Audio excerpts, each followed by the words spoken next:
Very good morning. Welcome to BRK the first edition. నేను miss వియవర్బా. మనతో పాటు జూమ్లో అందుబాటులో ఉన్నారు Bandaru Rammohan Rao garu. Very good morning sir. Good morning Vijay. ఏ పేపర్లో ఏ ముఖ్యాంశాలు ఉన్నాయో చూద్దాం సార్. ముందుగా ఈనాడు వార్తాపత్రికను చూసుకున్నట్లయితే మొదటి ముఖ్యాంశం, భారత్కు విజయ తిలకం, ఆసియా కప్ మనదే, టీమిండియాను గెలిపించిన తెలుగప్పాయి. అసలు ఈ ముఖ్యాంశాన్ని ఏ విధంగా చూసుకోవచ్చు అంటారు? ఒక విషయం, ఒక హర్షణీయమే అనుకోవచ్చు. అమ్మా, మీకు అట్లాగే బీఆర్కే న్యూస్ ప్రేక్షకుల నమస్కారం, శుభోదయం. నిజంగా శుభోదయం ఇవాళ. ఎందుకంటే రాత్రి 12 తర్వాత, అంటే మళ్ళీ డేట్ మారిన తర్వాతనే మనం గెలిచాం. 41 ఏళ్ల తర్వాత పాకిస్తాన్తో జరిగిన ఫైనల్ మ్యాచ్లో మనం గెలిచాం. ఇప్పటిదాకా ఆసియా కప్ ఇన్ని మ్యాచ్లు జరిపితే ఇది 9వ విజయం. 9 మంచి సంఖ్య కూడా చెప్పాలంటే. ఇప్పటిదాకా 8 సార్లు గెలిచాం, 9వసారి. అంటే అన్ని వాళ్ళ మీద గెలవకపోవచ్చు, కానీ కొన్ని పాకిస్తాన్ మీద, కొన్ని అట్లాగే ఫైనల్స్ చేరుకున్న 2 జట్లు వేరు వాళ్ళ మీద గెలిచాం. కానీ ఇవాళ దాయాదేశాలైన 2 కూడా గెలిచారు. నా ఉద్దేశం అంటే మనం ఒక రకంగా స్పోర్టివ్ స్పిరిట్స్ తో చూడాలి దీన్ని. ఎట్లా అంటే పాకిస్తాన్ కూడా బ్రహ్మాండంగా ఆడింది, సమస్య లేదు కదా. మనం 146కే ఆల్ అవుట్ అయ్యారు అని అంటే, ఇంకా 2 బంతులు ఉండగానంటే, సరిగ్గా 2 బంతులు ఉండగానే మనం ఆట పూర్తి చేసుకున్నాం. మనది కూడా చాలా ఉత్కంఠభరితంగా, నేను కూడా చూశాను రాత్రి 12 దాకా చూస్తే మన తిలక్ వర్మ, తెలుగు వాడిన తిలక్ వర్మ ఒక రకంగా చెప్పాలంటే చివరికి ఒక గేమ్ చేంజర్ గా మారిండు. నిజంగా గేమ్ చేంజ్ అయ్యి 3 బాళ్ళు 2 రన్లు ఉన్నాయి. అంతకుముందు అయితే చాలా దూరంగా ఉండేవాళ్ళు, అంటే ప్రతి బాల్ కి 2 పరుగులు కొట్టాల్సిన పరిస్థితి ఉంటుండే. మెల్లమెల్లగా దగ్గర తీసుకొచ్చి లాస్ట్ ఓవర్ లో మనల్ని గెలిపించారు. తిలక్ వర్మను కూడా మనం అభినందించాలి. వరుసగా 3 వికెట్లు పోయి, మొట్టమొదట్లోనే 3 వికెట్లు పోయి మనం చాలా ఇబ్బందిలో ఉన్నప్పుడు గెలుస్తావా గెలవడా అని పరుగులకి అట్లాగే ఒక రకంగా అందరితో మైండ్ గేమ్ ఆడారు అందరు. నిజంగా చెప్పాలంటే చాలా ఉత్కంఠభరితంగా జరిగింది. ఇవాళ చివరిగా జరిగిన పరిణామం నాకు బాగా అనిపించలేదు. అంటే వాళ్ళు చెక్కును విసిరి కొట్టడం పాకిస్తాన్ వాళ్ళు, మనం కూడా ఐసీసీ ప్రెసిడెంట్, మన ఆసియా కప్ ప్రెసిడెంట్ తో మనం తీసుకోకుండా నిరాకరించడం, ఇది బాగాలేదనిపిస్తుంది నాకు. ఎందుకంటే దాయాది దేశాలే కావచ్చు, కానీ మిగతా విషయాలు వేరు, క్రీడలు వేరు అంటున్నారు. చాలా మంది అసలు ఈ ఆసియా కప్ లో పాకిస్తాన్ తో ఆడొద్దని కూడా దుర్మార్గంగా మాట్లాడిన సందర్భాలు ఉన్నాయి. నీళ్లు రక్తం కలిసి పారొద్దన్నారు, కానీ ఆటలును స్వరుద వాతావరణం కలిసి సాగొద్దని ఎవరనొద్దు కదా, తప్పు కదా. అందుకనే పాకిస్తాన్ తో ఆడొద్దన్నారు. కానీ ఈ మధ్యన ఇద్దరికి వడ్డింపు జరిగింది కదా. అంటే పాకిస్తాన్ ఆటగాడు పరుషంగా మాట్లాడినందుకు -30% సొమ్ము మన ఆసియా కప్ వెనక్కి తీసుకుంది. మన భారతీయ ఆటగాడికి కూడా ఓ రకంగా చెప్పాలంటే ఫైన్ పడకుండా మనకు రెమ్యునరేషన్ లో తక్కువ లభించింది. అంటే ఇవన్నీ చూస్తే మనకు అర్థమవుతుంది, అంటే దేశాలు, ఆర్థిక విధానాలు, అట్లానే రాజకీయ విధానాలు, యుద్ధాలు ఇవి వేరుగా చూడాలంటున్నాను. ఆటలు అనేది సర్వ ప్రపంచాన్ని కలిపేది. అది ఏ ఆటలైనా సరే, క్రికెట్ కూడా ఇవాళ ప్రపంచవ్యాప్తంగా మంచి ప్రాచుర్యం పొందింది కనుక అటువంటి ఆటను కూడా మనం రాజకీయాల్లోకి లాగి చేయడం సరిగ్గా లేదు. ఇద్దరు ఆటగాళ్ళు కూడా, 2 జట్లు కూడా సమయంలో పాటించాల్సి ఉండే, కానీ ప్రజల మనోభావాలు గమనించి కొంచెం దూరంగా ఉంటున్నారు. చూస్తున్నాం, అంటే మ్యాచ్ మొదలైనప్పుడు చేతులు కలుపుకోవడం నుంచి మొదలుకొని అది లేదు. చివరిగా గెలిచిన జట్టు ఓడిన జట్టును గెలిచిన జట్టు పరస్పరం అభివాదం కూడా లేదు. ఇది కొంచెం నాకు బాధ అనిపించింది. ఆటల్ని ఆటగా చూద్దామని నేను అంటున్నాను. అభిమానం ఉండాలి, కానీ బెర్రీ అభిమానం, పిచ్చి అభిమానం ఉండదు. చూస్తున్నాం కదా, అభిమానం ఉంటే ఏం జరుగుతుందో. మనకు విజయ సభలో ఏం జరిగిందో చూసినాం, ఆ తర్వాత మాట్లాడుకుంటాం. కానీ ఇవాళ మాత్రం ఆనందదాయకం. వరకు చెప్పాలంటే దసరా పండుగ కన్నా ముందే దసరా వచ్చినట్టే లెక్క మనకు. అందులో తిలక్ వర్మ చివరి గేమ్ చేంజర్ గా మారడం, మన తెలుగు వాడు అవడం మన గర్వకారణం. దాంతో పాటు చివరి వరకు సాగిన ఉత్కంఠభరితమైన దానిలో 2 బంతులు ఉండగానే మనం గెలవడం కూడా, చివరి బంతికి 4 రన్లు 6 రన్లు చేయాలంటే కష్టం అవుతుండే మనకు. ఇక ఆశాని అయిపోయింది, విజయం మన ఖాయం అనుకున్నాక ఆ భావన వేరు. ఆటగాళ్ళ ముఖాల్లో ఆనందం చూసాం మనం. కానీ ఒక్క ఓవర్ ముందే చూస్తే పాకిస్తాన్ ఆటగాళ్ళు చాలా విజయ గర్వంతో, మేమే గెలుస్తున్నామని విజయ గర్వంతో ఉండేవాళ్ళు. అంటే ఆటలు జీవితం ఒకటే అని నిరూపించినాయి. ఒక రకంగా చెప్పాలంటే జీవితంలో కూడా అనూహ్యమైన పరిణామాలు అప్పుడప్పుడు సంభవిస్తుంటాయి. జీవితంలో ఏదైనా మళ్ళీ తిరగవచ్చు. ఒక్క యూటర్న్ మొత్తం జీవితాన్ని మార్చేస్తుంది. ఇక్కడ కూడా అంతే. క్రికెట్ ఎప్పుడు కూడా అందరికి, ఇంతమందికి ఆదరణగా లభించింది కారణం ఏంటంటే ప్రతి బాల్ కూడా విలువైంది. మేము చూసాం కదా, ప్రతి బాల్ మీద కూడా సరే బెట్టింగ్స్ ఇవన్నీ జరిగినాయి, దాన్ని మనం ఒప్పుకోవద్దు, కానీ జరిగిన బెట్టింగ్స్ గాను చాలా పెద్ద ఎత్తున జరిగినాయి అంటున్నాను నేను. దాంతో పాటు మనుషులు మైండ్ బెట్టింగ్ చేసుకున్నారు.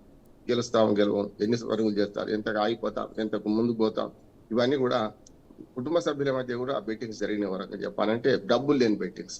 నేను గెలుస్తాం, మనం గెలుస్తామని అందరూ, మనం గెలవమని కొందరు కూడా అన్నారు. మొత్తం మీద దయాది దేశమైన పాకిస్తాన్ తో గెలవడం అన్నదమ్ముల పోరాటం లాగా చూడాలి తప్ప ఇంకోటి ఏం లేదు. ఎవరు గెలిచినా స్పోర్టివ్ స్పిరిట్ తీసుకోవాలి, క్రీడా రంగం వర్ధిల్లాలి. ఆసియా కప్ వరకని చెప్పాలంటే ఆసియా దేశాలను కలుపుతుంది. అందులో 4 ప్రధానమైన జట్టే, మిగతా 4 ఏమో అప్రధానమైనవి. పాకిస్తాన్, ఇండియా, అట్లానే మనకు బంగ్లాదేశ్, శ్రీలంక, ఈ 4 జట్లే కీలకమైన ప్రపంచవ్యాప్తంగా మంచి పేరు తెచ్చుకుని ఒక జట్టుకు మించి ఒక జట్టు కూడా ఆడే పరిస్థితి ఉంది. మిగతా జట్లతో కూడా మెల్లమెల్లగా ఆడుతూ వాళ్ళు నేర్చుకుంటున్నారు, మనకు నేర్పుతున్నారు. చిన్న జట్టు అని మనము అశ్రద్ధ చేయాల్సిన అవసరం లేదు. పెద్ద జట్టైనా చిన్న జట్టైనా ఆటే చూడాలి. ఈ పాకిస్తాన్, ఇండియా మధ్య మాత్రం ఈ వైరం కొనసాగొద్దు, ప్రజల మధ్య మంచి భావన ఉండాలి అని చెప్పి ఓడిపోయిన వాళ్ళకి ఎంత ఫైనల్స్ చేరారు కదా, ఎక్కడో ఓడిపోలేదు, ఎక్కడికి ఫైనల్స్ రాకుండా పోలే కదా. పాకిస్తాన్ సభ్యులకు అట్లాగే మన ఇండియా గెలిచినందుకు మనం కూడా గర్వించాలి. దసరా ధమాకా అని నేను అభివర్ణిస్తున్నాను. ఎస్ రామ్మోహన్ రావు గారు, ఇంకొక ముఖ్యాంశం చూసుకున్నట్లయితే అండి, తలమానికంగా ఫ్యూచర్ సిటీ వచ్చే 10 ఏళ్లలో ఇక్కడ ఫార్చ్యూన్ 500 సంస్థల పెట్టుబడులు, మన చరిత్రను మనమే రాసుకుందాం. ఫ్యూచర్ సిటీ కార్యాలయం శంకుస్థాపనలో ముఖ్యమంత్రి రేవంత్ రెడ్డి అంటున్నారు. నిన్న లైవ్లో ఈ శంకుస్థాపన అయిపోయిన తర్వాత రామ్మోహన్ రావు గారు 10 ఏళ్ళు నాకు అవకాశం ఇవ్వండి, ఫ్యూచర్ సిటీని నేను డెవలప్ చేస్తాను అంటున్నారు. ఇదే అంశానికి సంబంధించి కేటీఆర్ ఏమంటున్నారంటే, ఎలా అయినా సరే నేను ఫ్యూచర్ సిటీ అవనివ్వను, సిటీనేమో వదిలేసి ఫ్యూచర్ సిటీని బాగు చేయటం ఏంటి అనేసి అంటున్నారు. ఈ ముఖ్యాంశాన్ని ఏ విధంగా తీసుకొచ్చి అసలు రామ్మోహన్ రావు గారు? వాళ్ళ చెప్పులో మనం కాలు పెట్టవద్దు, కానీ నా ఉద్దేశం ఏంటంటే మంచిదే అంట. ఇప్పుడు ఒకనాడు హైటెక్ సిటీ కడతామని చంద్రబాబు నాయుడు గారు ప్లాన్ చేసినప్పుడు చాలా మంది వెక్కిరించారు కదా. ఏమంటారు అంటే, ఆనాడు అడవిలో రకంగా చుట్టూ గుట్టలు రాళ్ల మధ్య కట్టిన సందర్భం చూసాము. హైటెక్ సిటీ ఒక ఐకాన్, తర్వాత అంతా కూడా ఊరంతా వచ్చింది. ఇవాళ అసలు హైటెక్ సిటీ రోడ్ వైడనింగ్ కూడా సరిపోయినంత దగ్గరికి వచ్చేసేసింది మనం ఆ బిల్డింగ్ చూస్తే. కనుక మొట్టమొదటి నవ్విన నాపచేళ్లు పండదా అన్నట్టు మొదలు నవ్వుతారు. ఫ్యూచర్ సిటీ మంచిదే, కానీ వేరే దానికి కేటాయించిన భూముల్లో ఫ్యూచర్ సిటీ కట్టడం ఏంటి అనే సమస్య. అంతేగా యాక్చువల్ గా అది మన మెడికల్ హబ్ గా, ఔషధ నగరిగా దాన్ని ప్రారంభిస్తాం అనుకున్నారు.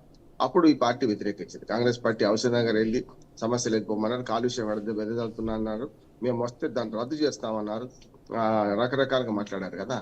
ఇప్పుడు ఏమైంది, రద్దు చేసి ఫ్యూచర్ సిటీ అంటున్నారు. అందుకని ఏమంటున్నానంటే, ఎక్కడనో గుట్టలు రాళ్లలో మన ప్రారంభం చేస్తున్నారన్న బీఆర్ఎస్ విమర్శ తప్పే. అంటే ఎప్పుడైనా సరే కదా, ఒక ఊరు ఏర్పడితే మనకు తెలంగాణలో బొడ్రాయి పండుగ జరుపుతారు. బొడ్రాయి అనేది 4 వీధుల కూడుల్లో పెట్టి ఇటుపక్క అటుపక్క రోడ్లు పోస్తారు. మన బొడ్రాయి అనేది ఇక్కడ ఇవాళ మనం కొత్తగా అంటున్నాం, కానీ మొదటి నుంచి ఉన్నది. అట్లాగే చార్మినార్ కూడా నగరం ఏర్పడినప్పుడు రేపు అక్టోబర్ 19 నాటికి సరిగ్గా 427 సంవత్సరాలు అయితే హైదరాబాద్ నగరం ఏర్పడి, ఆనాడు ఈ జలకళను మనకు జనకళ సంతరించుకోవాలి.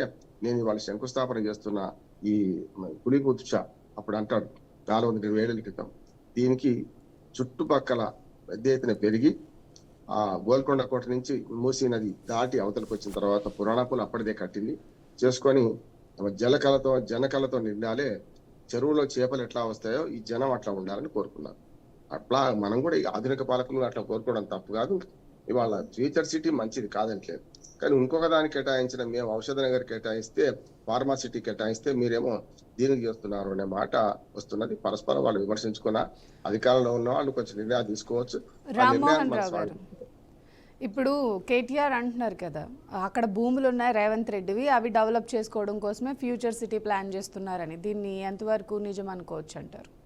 అంటే అంతకుముందు మరి వీళ్ళు చేస్తా అన్నప్పుడు వీళ్ళ భూములైనా అనొచ్చు కదా.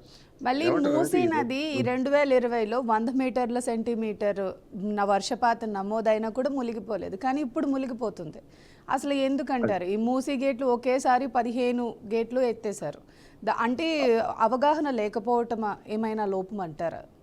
ఖచ్చితంగా నేను దాంతో పూర్తిగా చూస్తున్నాను. అంటే వరద మేనేజ్మెంట్, ముఖ్యంగా ప్రాజెక్టుల మేనేజ్మెంట్, చిన్నది కావచ్చు పెద్దది కావచ్చు, ఈ రెండు కూడా ఆనాడు అదే 1908లో మొన్ననే మేము చింత చెట్టు కింద ఒక సభ జరిపినామమ్మా. ఉస్మాన్ యూనివర్సిటీ దగ్గర ఒక చింత చెట్టు ఉంటుంది.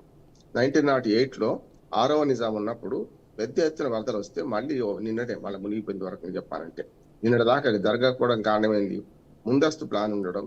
మోక్షగుండం విశ్వేశ్వరరావు గారిని పిలిపించి ఆనాడు పెద్ద ఎత్తున మరి డ్రైనేజ్ వ్యవస్థను బాగు చేయడం, అటుపక్క ఇటుపక్క మూసీ నదికి రాతి గోడ నిర్మించడం, కళాత్మకంగా రాతి గోల్నాక వరకు నిర్మించడం, మన లంగర్ హౌస్ నుంచి ఇవన్నీ చూస్తే ఆనాటి పాలకులు దూరదృష్టితో ఆలోచన చేశారు. ఇప్పుడు రెండు విషయాలు చూడాలి. ఒకటేమో మన ఫ్యూచర్ సిటీ ఆ నిర్మాణం దాని వేరు, మెయిన్ సిటీ ప్రెసిడెన్సీ సిటీని ముంచేసి ఇవాళ ఫ్యూచర్ సిటీని డెవలప్ చేస్తారా అంటున్నారు. భూముల విషయంలో అందరూ ఏం తేడా లేదు. ఈ రెండు పార్టీలు కూడా వాళ్ళకి సంబంధించిన భూములు అక్కడ ఉన్నాయి. వాళ్ళు అంతకుముందు ఫార్మాసిటీ అన్నప్పుడు వీళ్ళు కొనుక్కోలేదా? వీళ్ళు ప్లాన్ చేశారు కదా, మరి వీళ్ళు కొనుక్కోవాలన్నమాట. వాళ్ళు వీళ్ళిద్దరు కొనుక్కున్నారు కనుక రాజకీయ నాయకులు బాగుపడతారు, మంది భూములు పోతాయి. రాజకీయ నాయకుల భూమి ఏమో చూస్తున్నాం కదా, దక్షిణ భాగం RRR లో మా భూములు పోతేనే మహాప్రభు మీరు అలైన్మెంట్ మారుస్తున్నారు అంటున్నారు. దానికి కారణం ఏంటిది? గతంలో ఔటర్ రింగ్ రోడ్డుకి అట్లాగే చేశారు. అంటే పెద్దల భూములు పోలేదు, పేదల భూములు పోయినాయి. ఇవాళ కూడా అంతే. ఈ రెండు పార్టీలు కాదు, అన్ని సాంప్రదాయ పార్టీలు అక్కడ భూములు కొనుక్కుంటున్నాయి. ఇక మీరన్న గేట్లు విడవడం అంటే హిమాయత్ సాగర్ కు ఇంకా మన గండిపేట ఏదైతే ఉస్మాన్ సాగర్ గేట్లు విడవడం మాత్రం నిన్న పూర్తిగా ప్రభుత్వ అలక్ష్యం, నిర్లక్ష్యం అంటున్నాను. బాధ్యులను దీనికి కఠినంగా శిక్షించాలంటున్నాను. ఎందుకంటే మీరు ఎప్పుడు కూడా మహా అయితే 3 TMC లోపే, 2.5 TMC ఒకటి, 2.7 TMC ఒకటి, 2 అంతే. హిమాయత్ సాగర్ చిన్నది, ఉస్మాన్ సాగర్ కొంచెం పెద్దది, 1/2 TMC పెద్దది. అట్లా చూసుకుంటే ఈ 3 TMCల నీళ్ళని మనం మెయింటైన్ చేయలేకపోతున్నామే. మరి 300 పైగా TMCలు ఉన్న నగర్న సాగర్, అట్లాగే శ్రీశైలం, శ్రీరామ్ సాగర్ 90 TMCలు ఇవన్నీ మెయింటైన్ చేస్తున్నాం కదా. అంటే దానికి కారణం ఏంటంటే అక్కడ ఇంజనీర్లు ఎవరైతున్నారో చూసుకోవాల్సిన వాళ్ళు నీళ్లు ఎట్లెట్లా వస్తుంటే, ఎన్ని క్యూసెక్ నీళ్ళు వస్తున్నాయి, ఎంత కిందికి పంపాలి. చాలా చిన్న ప్రాజెక్ట్ అన్నది, చాలా చిన్న డ్యామ్ అది. అటువంటి దాన్ని సరిగ్గా మెయింటైన్ చేయలేకపోయిందంటే వరదలకు కారణం అదే అని. అంతర్నీలంగా ఇవాళ మూసీ నది ప్రక్షాళన ముందుకు తీసుకురావడానికి ఈ నీళ్లను ఒకేసారి వదిలి జనావాసాలను ముంచేశారు అనే TRS విమర్శను నేను ఆహ్వానిస్తున్నాను. కరెక్ట్ అంటున్నాను. ఎందుకంటే వాళ్ళు నీళ్ల మేనేజ్మెంట్ చేయలేక, ఒకవేళ మీరు ఇక్కడే ఇల్లు ఉంటే మీ ఇల్లు మొత్తం పోతాయి అని సంకేతం ఇచ్చి అక్కడి నుంచి భయభ్రాంతులు చేసి అక్కడి నుంచి తరలించడానికి వీలుగా చేశారనే మాట వస్తుంది. ఈ రాజకీయంగా తీసుకుంటే వేరు కానీ ప్రత్యక్షంగా కనబడుతుంది కదమ్మా. ఎందుకంటే నీరు పల్లె మేరకు నిజం దేవుడు ఎరుగు అంటారు. నిజం దేవుడు ఎరుగుడుతో నాకు తెలియదు కానీ నీరైతే పల్లానికి పోతాయి. కనుక అటువంటి విషయంలో ఇప్పటిదాకా అక్కడ మునిగింది. ముఖ్యంగా 35 ఏళ్ల క్రితం కట్టిన MGBS బస్ స్టాండ్ మునిగింది కదా, చూసినాం కదా.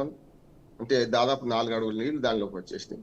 అట్లాగే మనకు మూసారాంబాగ్ బ్రిడ్జ్ ఎప్పుడూ 2-3 అడుగులు పైనుంచి పారేది. చాలాసార్లు మనం అటుపక్క ఇటుపక్క దృష్టినారు బాగానంటే అడ్డంగా ఉండేది. కానీ ఇప్పుడు అట్లా కాదు, 7-8 అడుగుల ఎత్తులో నీళ్లు పోయినాయి అంటున్నారు. ఇంకా అతిశయోక్తి అంటే 10 అడుగులు అంటున్నారు.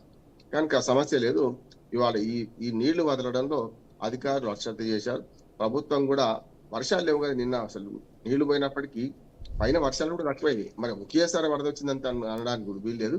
ఆ వరద పాటను గమనించి మెల్లగా నీళ్లను విడతల వారి విడవాల్సి ఉండే, విడవలేదు. కనుకనే ప్రభుత్వం మీద పూర్తిగా వాళ్ళు చేస్తున్న ఆరోపణ కరెక్ట్. ఇవాళ మూసీ నదిలో ప్రజలను ముంచి మూసీ నది పక్కన ఉన్న ప్రాంతాలను ఖాళీ చేసి పెద్దలకు గద్దలకు కట్టబెడదామనే ఆలోచన ఉంది అనే మాట వస్తున్నది. మూసీ ప్రక్షాళనను అందరూ ఆహ్వానిస్తున్నారు. మూసీ సుందరీకరణ పేరు మీద మనకు రెడ్ లైన్ దాటి బ్లూ లైన్ దాకా పోవడం వల్లనే సమస్య వస్తుంది. పెద్ద పెద్ద నిర్మాణాలు, మంచి నిర్మాణాలు, మధ్యతరగతి వాళ్ళు లోన్లు తీసుకొని మరి లోన్ చేరక ముందే 15 ఏళ్ళు వాయిదాలు తీరకముందే వాళ్ళు ఇల్లు కూల్చడం చూసినాం మనం. అంటే పేదల తెరువు పోతున్నది కానీ పెద్దల తెరువు పోతలేదు హైడ్రా అనే మాట వస్తుంది. హైడ్రా కూడా ఇప్పుడు నిన్న బతుకమ్మ కుంట బాగా చేసింది, అందరం ఆహ్వానించాం. బతుకమ్మ కుంట ప్రారంభోత్సవం కూడా చేశారు నిన్న రేవంత్ రెడ్డి గారు. ఆ ఒక్క కుంట బాగా చేస్తే మొత్తం ప్రపంచం అంతా బాగా చేసినట్టు కాదు కదా. హైదరాబాద్ కు వరదల కారణం ఏంటి, గతంలో పాలకులు తీసుకున్న నిర్ణయాలు ఏంటి అని చూడాలి. ఒక సంక్షోభం నుంచి మరో పరిష్కారం వైపు ఎత్తుకాలంటున్నాడు. ఈ సంక్షోభం రాజకీయ పార్టీలు విమర్శ పక్కన పెడితే ప్రజల దృష్టి ఆలోచించి ఈ సంక్షోభాన్ని ఎట్లా అధిగమిద్దాం, ఇంకోసారి ఇట్లా మునగకుండా ఏం చేద్దామని ఆలోచించి భవిష్యత్ ప్రణాళిక రూపొందించుకుంటే మంచిది అంటున్నాను. ఈ రేవంత్ రెడ్డి భూములు ఉన్నాయి అని అంటున్నారు కేటీఆర్, దీన్నే విధంగా చూసుకోవచ్చు రామ్మోహన్ రావు? అదే అంటున్నానమ్మా, ఇద్దరి ఉన్నాయంటున్నా నేను. ఏం చేస్తారంటే ప్రభుత్వంలో ఉన్న వాళ్ళకి ముందస్తు తెలుస్తుంది ఎక్కడ ఏం జరుగుతుంది, ఎక్కడ ఏ డెవలప్మెంట్ వస్తుంది, వాళ్ళే కదా ప్రణాళిక రచించేది. అటువంటిప్పుడు ఇద్దరు కొనుక్కుంటారు. ఇటు ప్రతిపక్షాలు కొనుక్కుంటాయి, అటు ప్రభుత్వాలు కొనుక్కుంటాయి. ప్రభుత్వానికి వచ్చే అవకాశం ఎక్కువ. ఎందుకంటే ఎక్కడ రోడ్ వస్తుంది, ఎక్కడ సిటీ పెరుగుతుంది, ఎక్కడ మనకు మంచి పెద్ద రోడ్లు వస్తాయి. ఉదాహరణకి ఇప్పుడు మనకు చాలా పెద్ద రోడ్డు అంటే ఫ్యూచర్ సిటీకి ఔటర్ రింగ్ రోడ్ నుంచి అనుసంధానం చేసుకుంటూ పెద్ద రోడ్డు తీస్తా ఉంటున్నారు. ఇప్పుడు ఆ రోడ్డు పోయిన తర్వాత అటుపక్క ఇటుపక్క ఎక్కడి నుంచి రోడ్డు అలైన్మెంట్ తెలుస్తుంది కనుక ప్రభుత్వానికి మొదలు చేస్తే ప్రభుత్వంలో ఉన్న పెద్దలు కొనుక్కుంటారు. ప్రతిపక్షాలకు కూడా కొంత తగ్గుతుంది. ఇప్పుడు దొంగలు ఊళ్ళు పంచుకున్నట్టు సమస్య లేదు. అందరూ ప్రజలను దోచుకునే వాళ్ళు ఏం తేడా లేదు. అధికార పార్టీ కొంచెం ఎక్కువ దోచుకుంటది, ప్రతిపక్ష పార్టీ కొంచెం తక్కువ దోచుకుంటారు, అంతే తేడా. వాళ్ళు కొట్లాడుతుంటారు, చూస్తాం కదా మనం. ప్రజలు బలవుతుంటారు. చివరికి ఏంటంటే బలయ్యేది ప్రజలే. ప్రజలేమో సామాన్య ప్రజలకేమో 100 గజాల జాగా దొరకడం కష్టమైంది హైదరాబాద్ లో. వీళ్ళకి వేల ఎకరాలు ఎట్లా వస్తున్నాయి, ఎక్కడి నుంచి వస్తున్నాయి, బినామీ పేర్ల మీద ఎందుకు వస్తున్నాయి కనుక సమస్య లేదమ్మా. ప్రతిపక్ష విమర్శ తప్పట్లేను, కానీ ఇందులో ఉన్న పెద్దలు గద్దలు కూడా అక్కడ చేస్తున్నారు. అంతెందుకు ఇప్పుడు ఫిరాయింపులు అంతా చూస్తున్నాం కదా మనం. ఎమ్మెల్యేలు ఫిరాయిస్తున్నారు. ఎందుకు ఫిరాయించారు అంటే తాడి చెట్టు ఎందుకు ఎక్కావరా అంటే మనకు దూడగడ్డి కోసం అనే పరిస్థితి. అభివృద్ధి కోసం అనే మాట ఆనాడన్న తప్పే, ఈనాడన్న తప్పే. వాళ్ళు ఫిరాయింపులు ప్రోత్సహించారు, వీళ్ళు ఫిరాయింపులు ప్రోత్సహించారు. వాళ్ళు భూములు కొనుక్కుంటారు, వీళ్ళు భూములు కొనుక్కుంటున్నారు. వాళ్ళు పెత్తందాలకు ఎదుగుతున్నారు, వీళ్ళు పెత్తందాలకు ఎదుగుతున్నారు. చివరికి ఎన్నికల్లో సారా పంచుతున్నారు, డబ్బు పంచుతున్నారు, గెలుస్తున్నారు. ఎవరెవరు గెలుస్తున్నారు అంటే ఈ మనం అంతా మేకల లాంటి వాళ్ళం, గొర్రెల లాంటి వాళ్ళం. ప్రజలందరూ కూడా ఆ తోడేళ్ల పోరాటం ఎవరి కోసం అర్థం చేసుకుంటే ఈ పక్షపాత రహిత రాజకీయాలు మన విలువలు కావు. స్పష్టంగా చెప్తున్నాను. మొదటి నుంచి అంటున్నాయి ఏంటంటే ఆ తోడేళ్ల పోరాటం. 2 తోడేళ్లు కొట్లాడుకుంటే మనం ఏమో చప్పట్లు కొడుతున్నాం, వీడు మంచా వాడు మంచా. నేనేమంటున్నానంటే ఆ తోడేళ్ల పోరాటం ఎవరి కోసం అంటే మన మేకలమైన ప్రజలను తినడానికే వాళ్ళ పోరాటము. స్పష్టంగా రాజకీయాల పట్ల నాకు మంచి అవగాహన ఉంది, రాజకీయాల పట్ల ప్రేమ ఉంది. రాజకీయ పార్టీలు అంటే ఓ పవిత్రమైన వ్యాసంగం అని నేను అంటాను. కానీ పవిత్రమైన వ్యాసంగాన్ని వాళ్ళ ఆర్థిక రాజకీయ లావాదేవీలకు పరిమితం చేస్తూ ఎవరికి దోచినంత వాళ్ళు దోచుకుంటుంటే నిజంగా పేద ప్రజలు అట్లాగే ఉంటున్నారు కదా. అందుకని తోడేళ్ల పోరాటం మేకల మంద కోసమే. మేకల మంద మనం మారొద్దు, మన తిరగబడాలే, గోవులు వస్తున్నాయి జాగ్రత్త అని వెనకటి ఎప్పుడో రావిశాస్త్రి గారు రాశారు. ప్రజలు తిరగబడ్డప్పుడు మాత్రమే ఈ రాజకీయాల తీరు మారుతుంది.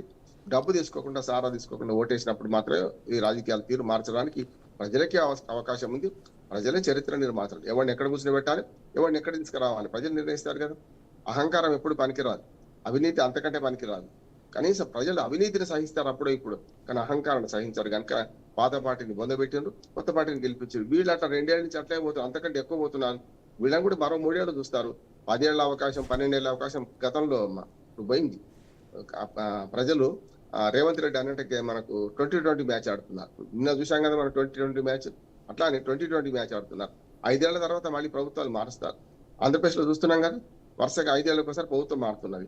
వీళ్ళు 10 ఏళ్ళు ఉంటాయి, 20 ఏళ్ళు ఉంటాయి, నాకు అవకాశం ఇవ్వండి అంటే మీరు చేసిన పనులు, మంచి పనులు పెడితే ఎప్పుడైనా ఇస్తారు. మంచి పనులు కాకపోతే 5 ఏళ్ళకే దించేస్తారు.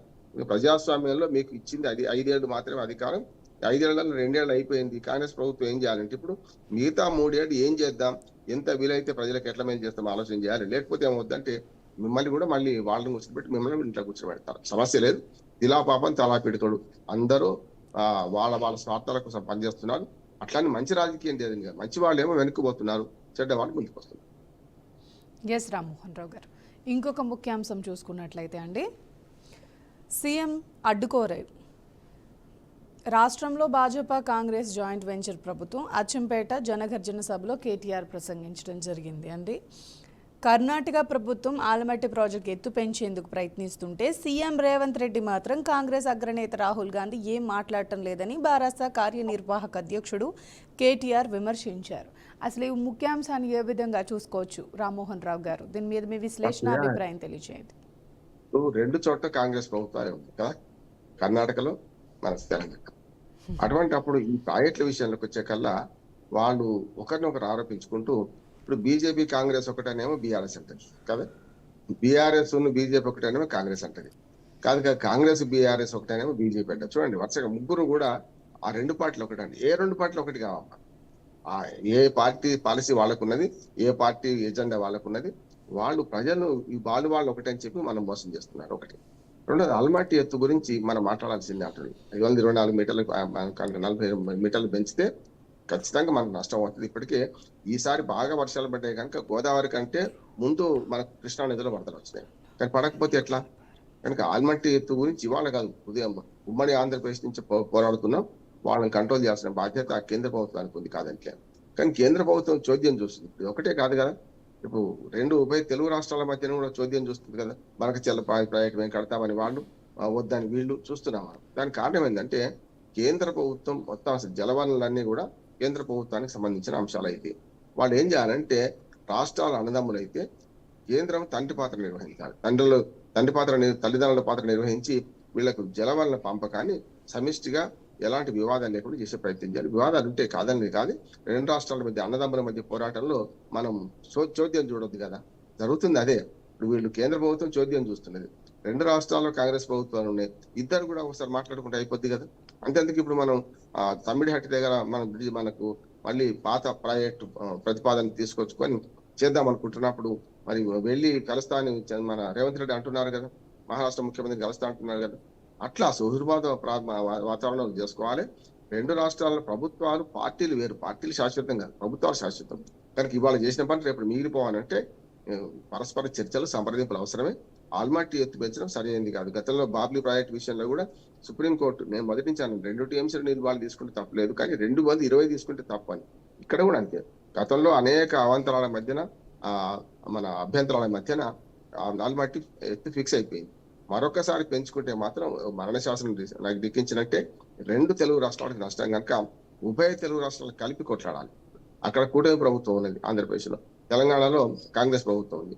2 కలిసి కేంద్రం దగ్గర ఫిర్యాదు చేయాలి. కేంద్రము ఈ పెద్దన పాత్ర వహించి ఈ మొత్తం అంతా సెటిల్ చేస్తే మంచిది. జలవనరుల పంపిణీ అనేది భావోద్రేకంగా రెచ్చగొడుతుంది. చూస్తున్నాం మన కావేరీ జలాల వివాదం 2 రాష్ట్రాల మధ్యన, తమిళనాడు కర్ణాటక మధ్యన పెద్ద ఎత్తున ప్రతిసారి రావణ కష్టం అవుతుంది. ఆఖరి సినిమాలు బహిష్కరిస్తారు, కండక్టర్లు కొట్టుకుంటారు, డ్రైవర్లు కొట్టుకుంటారు. చూస్తున్నాం. ఆశ, ప్రాంతము, మతము, కులము ఇవన్నీ కూడా భావోద్రేకంగా మార్చేది. వీటిని ఆసరా చేసుకొని రాజకీయ పార్టీ చలి కాసుకుంటామంటే, కానీ మనం ఏం చేయాలంటే వాడు బతకాలి, మనం బతకాలి. జియో ఆరు జీనోదో అని ఒక సామెత.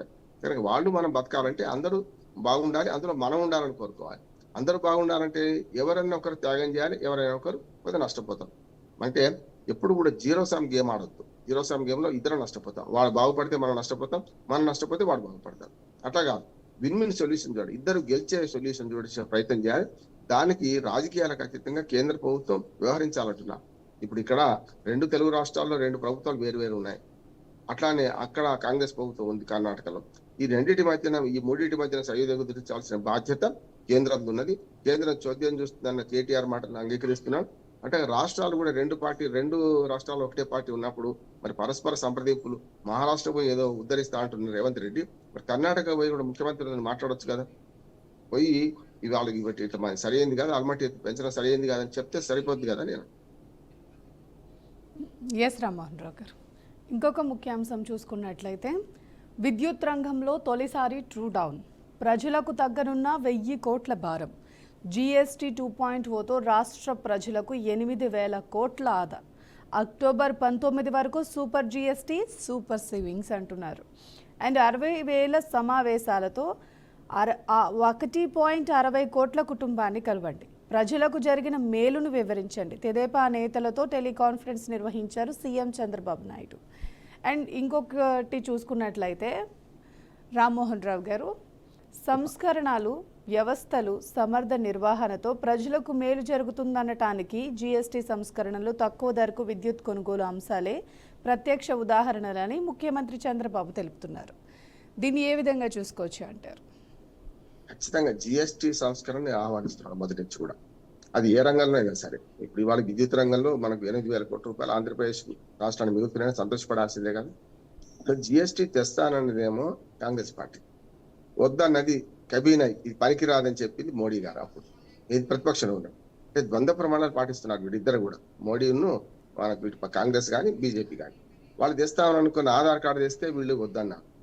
3 మన రైతు చట్టాలు తెస్తామని కాంగ్రెస్ పార్టీ మేనిఫెస్టోలో పెట్టిందమ్మా. బీజేపీ పార్టీ తీసుకొస్తే దాన్ని వ్యతిరేకించారు. అంటే ద్వంద్వ ప్రమాణాలు పాటిస్తున్న 2 పార్టీలు రాజకీయ నాటకం అంటారు.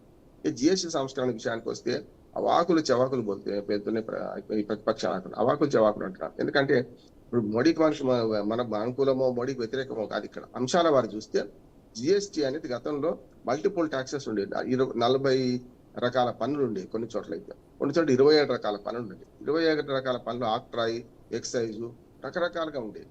ఇవన్నీ పక్కన పెట్టి ఒకే పన్ను, ఒకే విధానం, ఒకే దేశం అని చెప్పి రాష్ట్రాలకు కేంద్రాలకు సమానంగా పంచుతూ ఆనాడు 6 స్లాబులు ప్రవేశపెట్టారు. తర్వాత 4 స్లాబులకు కుదించబడ్డది. ఇవాళ 2 స్లాబులకు కుదించబడ్డాయి. 5, 18 మాత్రమే ఉన్నాయి. నేను అనుకున్నాను 25 ఉన్నాయన్ని 18 చేస్తారు, 18 ఉన్నాయన్ని 5 చేస్తారు. అట్లా కూడా కాదు. ఒక రకంగా చెప్పాలంటే 12 స్లాబ్ మధ్యన తీసేసిండ్రు, తర్వాత 25 చివరి స్లాబ్ తీసేసిండ్రు. ఇవాళ మంచి పని అంటున్నాను. దానివల్ల ఏమవుతుందంటే ఒక విద్యుత్ రంగంలో 8,000 కోట్లు మిగులుతున్నాయి కదా. అంటే పార్టీలను బట్టి జిఎస్టీ సంస్కరణలు చూస్తున్నారు అంటున్నాను. కాంగ్రెస్ ప్రభుత్వం తెలంగాణలో ఏమంటుంది, 7,000 కోట్లు మాకు నష్టం అవుతుంది అంటున్నారు. ఆ చట్టం చదవడం లేదు వీళ్ళు. చట్టంలో స్పష్టంగా జిఎస్టీ చట్టాలు ఏముందంటే గతంలో రాష్ట్ర ప్రభుత్వాలకు ఏదైతే ఆదాయం వచ్చేదో ఈ జిఎస్టీ సంస్కరణ వాట ఏమైనా తక్కువ అవుతే దాన్ని కంపెన్సేట్ చేయడానికి కూడా చట్టంలో భాగం ఉన్నది. చట్టంలో ఏర్పాటు ఉన్నది. జిఎస్టీ అనేది కేవలం కేంద్ర ప్రభుత్వం విధిస్తే రాష్ట్ర ప్రభుత్వాలు భరించేది కాదు. కేంద్ర ఆర్థిక మంత్రితో సహా అక్కడి నుంచి మొదలుపెట్టి ప్రతి రాష్ట్ర ఆర్థిక మంత్రులు ఉంటారు. కేంద్ర పాలిత ప్రాంతాల నుంచి ప్రతినిధులు ఉంటారు. అంటే 37 మంది ప్రతినిధులు ప్లస్ దాదాపు అధికారులు అన్ని కలిపితే 40-45 మంది దాకా ప్రతి జిఎస్టీ సమావేశంలో నిర్ణయం తీసుకుంటున్నారమ్మా. మన 56వ జిఎస్టీ సమావేశంలోనే 2 స్లాబులు రద్దు చేసి 2 స్లాబులు ఉంచారు. దీనిలో తక్కువ కాలేదు, అసలు ఎంఆర్పి ధర తక్కువ కాలేదు. చాలా అంటే అవగాహన లేదు, ట్యాక్సెస్ మీద అవగాహన లేని వాళ్ళు మాట్లాడుతున్నారు. ఒక మాట చెప్తాను, ఎంఆర్పి ధర తక్కువ కాదంటున్నారు. ఉదాహరణకి ఎల్ఐసిలో మెడికల్ ఇన్సూరెన్స్ కోసం 0% చేశారు. అది మొత్తం 18% ఉండే. ఉదాహరణకు నేను ₹1,00,000 ప్రీమియం కడుతున్నాను మెడికల్ ఇన్సూరెన్స్ కోసం.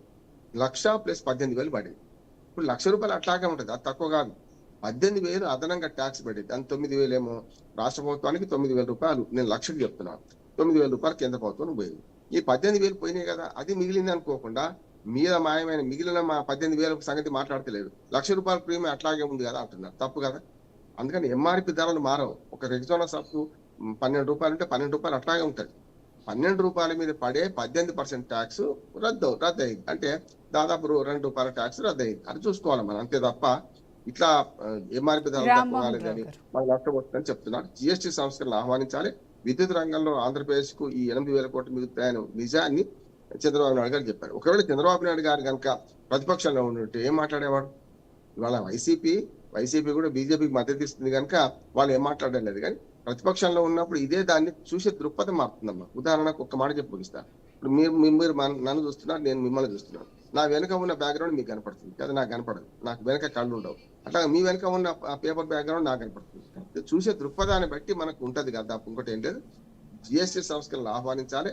మంచి జరిగితే ఆహ్వానిద్దాం, చెడు జరిగితే విమర్శిద్దాం. దాన్ని రామ్మోహన్ రావు గారు, తిరుమల తిరుపతి దేవస్థానంలో గరుడ సేవ అంగరంగ వైభవంగా జరిగింది.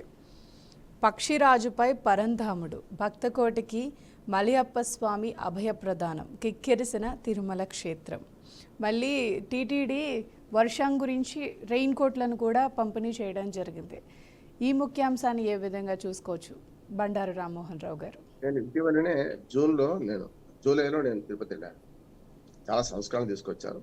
అంటే ఎప్పుడు కూడా తిరుపతి చుట్టూ, తిరుమల చుట్టూ చాలా వివాదాలు ముసురుకుంటున్నాయి. ప్రభుత్వాన్ని మారినప్పుడల్లా ఉంటున్నాయి కదా. ఆగమ శాస్త్రం ప్రకారం చేస్తలేరని ఆనాడు హాతీరామ్ మఠాన్ని కూలగొట్టినప్పటి నుంచి చాలా వెనకపోతే ఇంకా ఉన్నాయి. కానీ డాలర్ శేషాద్రి అవినీతి గురించి రకరకాలు చనిపోయింది కనుక ఆయన గురించి మాట్లాడొద్దు మనం. కానీ చాలా చూసాం. ఇటీవలనే మనకు నెయ్యి కల్తీ నెయ్యి గురించి మొదలుకొని, గోవుల సంరక్షణ చేయలేక చచ్చిపోతున్నాయని దాన్ని మొదలుకొని, చివరికి విష్ణుమూర్తి విగ్రహం రోడ్డు మీద పడి ఉందని దాన్ని చూసుకుంటే, ఇవన్నీ ప్రజల మనోభావాలను రాజకీయ పార్టీలు దెబ్బతీస్తున్నాయి అక్కడ. అందుకనే చాలా ఆహ్వానించదగ్గది. మన గతంలో బ్రహ్మోత్సవాలు 13 బ్రహ్మోత్సవాలు జరిగేదట, నెలకోటి జరిగేదట గతంలో. ఇంకోటి ఎక్స్ట్రా జరిగేదట. ఇప్పుడు 2 బ్రహ్మోత్సవాలు చాలా పెద్దవి జరుగుతున్నాయి, 6 నెలల కోటి అన్నట్టే. కనుక ఈ బ్రహ్మోత్సవాల్లో నిన్న వాహనంపై ఊరేగడం, అట్లానే మనకు ఏవైతే మాడ వీధుల్లో పూర్తి స్థాయిలో భద్రత కల్పించడం మంచి పరిణామం. మన వరక చెప్పాలంటే మాడ వీధుల్లో కూడా మంచి ఏర్పాటు చేశారు. మనకు స్టేడియంలో కూర్చొని చూడొచ్చు. ఎవరికి ఇబ్బంది కలగకుండా ఉన్నది. బ్రహ్మోత్సవాలు సమర్థవంతంగా నిర్వహించిన తిరుమల తిరుపతి దేవస్థానానికి మన అభినందన తెలియజేయాలి, ట్రస్ట్ బోర్డుకి కూడా. అట్లాగే ఇటువంటి చిన్న అపశృతులు కూడా జరగకుండా చూడాలంటున్నాను. నేను అంటున్నాను అంటే ప్రజల మనోభావాలు, ముఖ్యంగా భక్తుల మనోభావాలు దెబ్బతీస్తే లాభం లేదు. దానివల్ల లడ్డూ విషయంలో అయితే చాలా గందరగోళం జరిగింది. చాలా అదొకటే కాదు, నైవేద్యాల సమర్పణలో కూడా గేటు మూసి ఉంటే, అంటే చీమ చిటుక్కుమన్నా కూడా అక్కడ ఇప్పుడు ఇద్దరికి విభీషణుడు ఉన్నారు. గత పార్టీ వైసీపీకి అక్కడ ఉప్పందించేవాడు ఉంటాడు, ఇప్పుడు పార్టీకి కూడా ఏం జరుగుతుంది చెప్పేవాడు ఉంటాడు. ఇప్పుడు ఏమవుతుందంటే పాత తప్పులు చిన్నవి పెద్దవి కూడా ముందుకు తీసుకొచ్చేస్తున్నారు. చూసాం కదా మన పరకామణిలో ఎవడు దొంగ అప్పటి నుంచి చేస్తున్న దొంగతనం చూస్తుంటే వాళ్ళు క్షమించి విడిచిపెడుతున్నారంటే అర్థం చేసుకోవచ్చు కదా. అన్ని పార్టీలకు, అన్ని ప్రభుత్వాలకు ఈ పరకామణిల దోపిడీ గురించి తెలుసు. దానివల్ల ఎవరు లాభపడుతున్నారు, ఎవరు నష్టపోతున్నారంటే సామాన్య భక్తులు నష్టపోతున్నారు కదా. సామాన్య భక్తులు వాళ్ళ మనోభావాలతోని వాళ్ళు ఎక్కడి నుంచో వచ్చి నిలువు దోపిడీ ఇస్తే పెద్దవాళ్ళు ఇచ్చే విరాళాలు చాలా తక్కువ. నా ఉద్దేశం ప్రకారం ఏంటంటే ఈ నిలువు దోపిడీ ఇచ్చే చిన్న పేద ప్రజలే చిల్లర సిగ్గరు కదా అన్నట్టు ₹1,000 కోట్ల ఇవాళ మనకు తిరుమల తిరుపతి దేవస్థానానికి చిల్లర, అంటే మామూలు సామాన్య ప్రజలు ఎక్కువ మంది ఇస్తున్నారు. వీటన్నిటిని దోచుకోవడం తప్పే కదా. అందుకని బ్రహ్మోత్సవాలు మంచిగా జరిగినాయి, ఇక్కడ అపశృతులు దొరలేదు. ఆ ఆగమ శాస్త్రం ప్రకారమే అన్ని రకాలుగా సేవలు అందినాయి కనుక దీన్ని అభినందించాలి, మంచిని అభినందిద్దాం. ఇప్పటిదాకా ఉన్న అవినీతి మాత్రం ఇప్పటికి కూడా తిరుమల తిరుపతి దేవస్థానంలో ఎవరు మారినా, ఏ కమిటీ మారినా, ఎవరు మారినా కూడా కొన్ని విషయాలు మార్చలేవు, ఇంకా అవినీతి పోతలేదు. ఇప్పటికీ లడ్డూల పేరు మీద వ్యాపారం జరుగుతుంది, కింద లడ్డూలు దొరుకుతుంటాయి. అక్కడనేమో ఎన్ని అయినా ఇస్తామని వాళ్ళు తయారవుతుంటే బ్లాక్ లో లడ్డూలు ఎందుకు అమ్ముతున్నారు? గదుల కేటాయింపులో కూడా రకరకాల అవినీతి జరుగుతున్నది. చాలా వరకు పారదర్శక తీసుకొచ్చారు. వాళ్ళ పారిశుద్ధ్యం విషయంలో మాత్రం నేను జూలైలో వెళ్ళాను కనుక మా కుటుంబంతో బ్రహ్మాండంగా ఉన్నది అంటున్నాను నేను. ఎందుకంటే ఎప్పుడు కూడా విఐపీలకు ఇచ్చే మర్యాదను నాదొకటి ఏంటంటే, విఐపీలకు ఇచ్చే మర్యాదను సామాన్య భక్తులకు ఇచ్చినప్పుడు మరి దేవుడి ముందు అందరూ సమానమే కదా, పెద్దలు చిన్నలు అందరూ సమానమే కదా, అది పాటించాల్సిన అవసరం ఉంది. కొంత పక్షపాతం కనపడుతుంది, అది సరైనది కాదంటున్నాను. ముఖ్యంగా తిరుమల తిరుపతి దేవస్థానం వాళ్ళు ఈ మధ్యన కొత్తగా ఒక మన వసతి గృహాన్ని కట్టడానికి కూడా విరాళాలు అడుగుతున్నారు. శ్రీవాణి దర్శనం కూడా వేళలు మార్చారు. చాలా ఎప్పటికప్పుడు మన సంస్కరణ చేసుకుంటూ పోవాలి, ఏది మంచి ఏది చెడ్డ చూసుకొని ప్రజలకు ఎక్కువ సౌకర్యాలు కల్పించే విధంగా పాలక మండలి పోతే మంచిది అంటున్నాను. Right, thank you Rammohan Rao గారు.